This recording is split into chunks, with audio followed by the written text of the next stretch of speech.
मंगल आधार जैसे वचन हो तो है भव सागर से पार। गुरु जी के सिमरण मात्र से नासत विघ्ने अनंत आके सर्व्यारंभ में गावत है सब संत। आके सर्व्यारंभ में ध्यावत है सब संत। प्रातः स्मरणीय घटगढ़वासी विहार जन के शहंशाह श्री नंगली निवासी भगवान की चढ़ार बिंदों में कोट कोट दंडवत प्रणाम करते हुए मंचासीन दरबारी नंगली का संत समाज सभी को बार बार वंदन अभिनंदन। श्री गुरु महाराज जी की परम प्यारी संगत जो अपने अपने जीवन का बहुमूल्य समय निकाल करके अपनी आत्म कल्याण की जिज्ञासा को लेकर के आए हुए सभी भगवत प्रेमियों का बहुत बहुत आभार व्यक्त करते हुए सभी से प्रार्थना है कि अपनी मुख व रसना को पवित्र करने के लिए दोनों हाथ खड़े करके प्रेम से एक बार जय घोष बोलेंगे। बोल जयकारा बोल मेरे श्री गुरु महाराज की जय। बोल साचे दरबार की जय। श्री नंगली निवासी भगवान की जय। श्री परमहंस दयाल जी महाराज की जय। सत्य सनातन धर्म की जय। धन्यवाद प्रेमियों। बड़े ही एक खुशी का अवसर है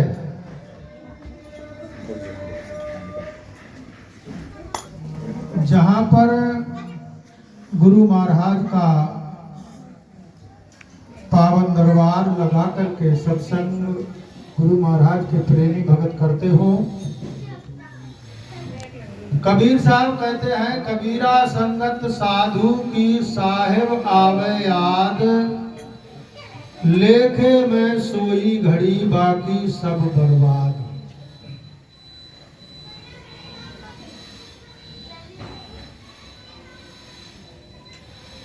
साधु संतों की संगत, साधु संतों का दरस परस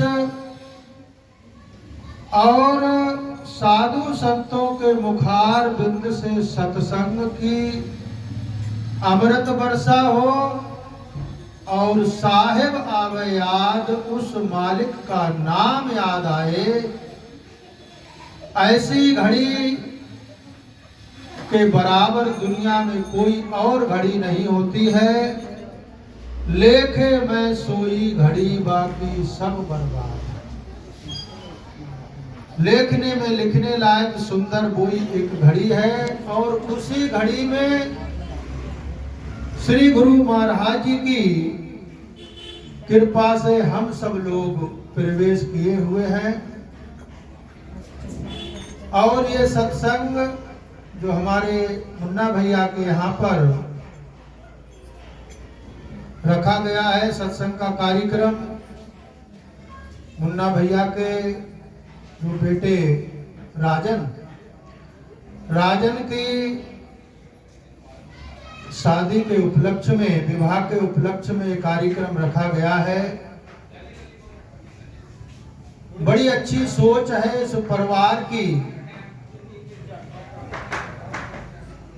अपने पूजनीय संत महापुरुषों को, गुरु तुल्य महापुरुषों को और स्वयं सतगुरुदेव भगवान को निमंत्रण पत्र दे करके और उनको विनती करके बुला करके आए हैं ये परिवार के दोनों पति पत्नी। इसलिए इस परिवार को बहुत बहुत इस कार्यक्रम की बधाई हो। बात आती है, हम सभी लोग अपने अपने घरों में शादी विवाह करते हैं अपने अपने बच्चों की। ऐसा शुभ अवसर बहुत कम परिवारों में होता है जहां शादी से पहले, और ज्यादातर तो शादी से पहले और शादी के बाद जो है दूसरा और सब खान पान चालू हो जाता है।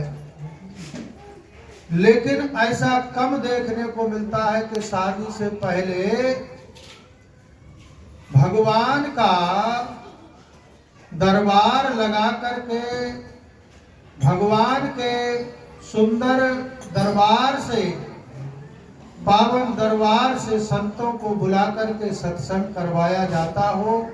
ऐसे कम लोगों के आज के कली काल में जीवन है, कम लोगों को ऐसी बुद्धि प्राप्त होती है। इनको सद्बुद्धि दी है गुरु महाराज ने। एक बार शंकर भगवान के दोनों पुत्रों में आपस में प्रतियोगिता छिड़ गई। कार्तिकेय बड़े थे, गणेश महाराज छोटे थे, और कार्तिकेय महाराज की सवारी है मोर और गणेश जी महाराज का है चूहा। तो चूहा कितना भागेगा, कितना चलेगा, और मोर कितना चलेगा। प्रतियोगिता छिड़ गई कि सबसे पहले सर्वप्रथम सारी पृथ्वी का, सारे संसार का जो चक्कर लगा करके आ जाएगा, हम दोनों में वो ही बड़ा माना जाएगा। जब प्रतियोगिता छिड़ गई तो दोनों लोग जो है अपने प्रतियोगिता में भाग लेने के लिए चालू हुए।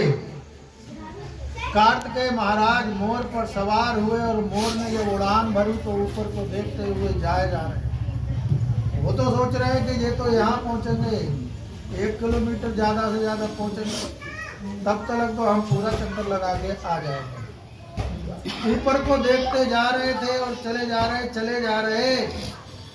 इधर भगवान की कृपा देखो, क्या कृपा होती है कि नारद जी वहां पर आ गए।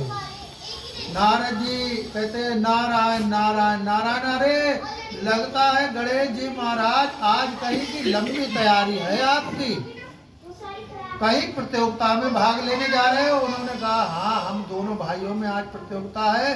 जो सारे संसार का चक्कर लगा करके पहले आ जाएगा उसके वो ही बड़ा माना जाएगा, उसकी सर्वप्रथम पूजा होगी। इसलिए हम दोनों भाई गए हैं। बोले कार्तिकेय कहाँ हैं? बोले कार्तिकेय तो महाराज आगे निकल गए। अरे अच्छा। उन्होंने गणेश जी महाराज ने कहा चलो पीछे तो हो ही गए, कोई बात नहीं है, लेकिन संत जब आ ही गए हैं तो संत महाराज का आशीर्वाद ले गए। वो अपनी सवारी से उतरे और उतर करके चरण स्पर्श किया उनका। चरण स्पर्श करने के बाद में नारद जी बोले कि सबसे जो बड़ा संसार है उसका आप जो चक्कर लगाने जा रहे हैं, आपको पता है कि सबसे बड़ा संसार कौन है? बोले महाराज इसका तो पता ना है, आप बताओ, आप संत महापुरुष हो, आपसे ज्यादा ज्ञान किसको होगा? उन्होंने कहा कि सबसे बड़े संसार का चक्कर लगाना है तो माता पिता के चारों तरफ घूम करके चक्कर लगा दो। अगर माँ बाप की कृपा ना होती तो इस संसार में आपका जन्म नहीं होता। सबसे बड़ा संसार तो माँ बाप हैं। संत ने युक्ति बताई संतों का। जब उन्होंने चरण छू करके आशीर्वाद लिया और उधर गणेश जी महाराज ने जो बाहर की तरफ वो जा रहे थे, भागे, बाहर की तरफ वो ना जा करके गणेश जी महाराज अपने अंतर्मुखी होकर के और माँ बाप का एक चक्कर लगा करके बैठ गए। वो पूरे संसार में चक्कर काटते रहे। काफी समय के बाद जब आए, बाद में आने के बाद पता लगा, उन्होंने कहा कि गणेश क्या तू अभी गया नहीं? बोले मैं तो चक्कर लगा के बहुत देर का बैठा हूँ। उन्होंने कहा है भाई हम यहाँ उड़ कर के गए हैं मोर से, और कहीं रास्ते में पानी भी नहीं पिया है, और तू यहाँ हमने बैठा छोड़ा था और बैठा ही यहाँ मिला है, और तेरा सवारी भी चूहा है, तू कह रहा मैं तो बहुत देर का चक्कर लगा के बैठा हूँ, ये क्या बात हुई? उन्होंने कहा कि महाराज जब मैं जा रहा था आप आगे निकल गए, तो नारद जी हमको दिखाई दिए, देव ऋषि नारद का दर्शन हुआ। मैंने कहा चलो जा तो रहे हैं, कम से कम संत महापुरुष आए हैं तो इनका आशीर्वाद ले लें। और नारद जी ने कहा कि सबसे बड़ा संसार तो माँ बाप है, तुम कहाँ जा रहे हो गणेश जी? अज्ञानता की तरफ ना भागो, ज्ञान की तरफ भागो, माँ बाप का चक्कर लगाओ और बैठ जाओ। मैं तो तभी से माँ बाप का चक्कर लगा करके बैठा हूँ महाराज। उन्होंने कहा अच्छा, इसका मतलब तू जीत गया? बोले हाँ मैं जीत गया। आज भी गणेश जी महाराज की कोई भी शुभ कार्य होता है तो सर्वप्रथम पूजा गणेश जी महाराज की आज भी होती है। संत महापुरुषों के आशीर्वाद की बात है, उनके कृपा की बात है। इस परिवार ने जो गुरु महाराज जी को निमंत्रण पत्र दे करके उनको बुलाया और उनके दरबार के पावन संतों को बुला करके गुरु महाराज जी का सत्संग करा करके आशीर्वाद ले रहे हैं। श्री गुरु महाराज जी इनके हर कार्य में हाजिर नाजिर रह करके इनके हर कार्य को विधि विधान के साथ संपन्न करें, ऐसी प्रार्थना है। और एक दृष्टांत और आता है।